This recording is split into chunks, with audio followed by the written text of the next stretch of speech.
Doctor Ramadoss அணியைச் சேர்ந்து நிர்வாகி வேட்பு மனு தாக்கல் செய்தார். டாக்டர் ராமதாஸை தலைவராக கொண்டு இயங்கி வரும் அனைத்திந்திய ஜனநாயக பாதுகாப்பு கழகம் சார்பில் நெல்லை சட்டமன்ற தொகுதி வேட்பாளராக கண்ணன் என்பவர் அறிவிக்கப்பட்டார். அவர் இன்று நெல்லை தொகுதி தேர்தல் நடத்தும் அலுவலரிடம் வேட்பு மனு தாக்கல் செய்தார். இந்த நிகழ்ச்சியில் அகில இந்திய புரட்சித் தலைவர் மக்கள் முன்னேற்ற கழகம் நிர்வாகிகள் சென்ட் சாமி, கருப்பசாமி, வழக்கறிஞர் சுந்தர்ராஜ், கந்தன் உட்பட பலர் கலந்து கொண்டனர்.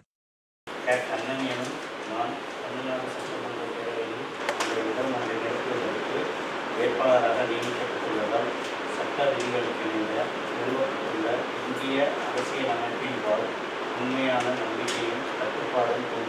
என்னுடைய பெயர் கணேசன் கண்ணன். பட்டாளி மக்கள் கட்சி மருத்துவர் ஐயா அணி சார்பாகவும் சின்னம்மா ஆசீர்வாதத்தோடும் நான் திருநெல்வேலி சட்டமன்ற தொகுதி வேட்பாளராக போட்டியிடுகிறேன். திருநெல்வேலி சட்டமன்றத்துக்கு உட்பட்ட அனைத்து பகுதிகளிலும் குடிநீர் பிரச்சனை, குறுக்குத்துறை பகுதியில் சுற்றுலா தலமாக மாற்றவும் போராடுவேன். மானூர் ஒன்றியத்துக்கு உட்பட்ட அனைத்து பிரச்சனைகளும் தீர்க்கப்படும். இதுவரை இந்த சட்டமன்ற உறுப்பினர்கள் யாரும் மானூர் ஒன்றியத்தை பற்றி பொருட்டாக கருதவில்லை. நாங்கள் மானூர் ஒன்றியத்துக்கு தேவையான எல்லா சேவைகளையும் செய்வோம். நான் சிலிண்டர் சின்னத்தில் போட்டியிடுகிறேன். பெரும்பாலான வாக்கு வித்தியாசத்தில் திருநெல்வேலி மக்கள் வெற்றியடை செய்வார்கள். நன்றி.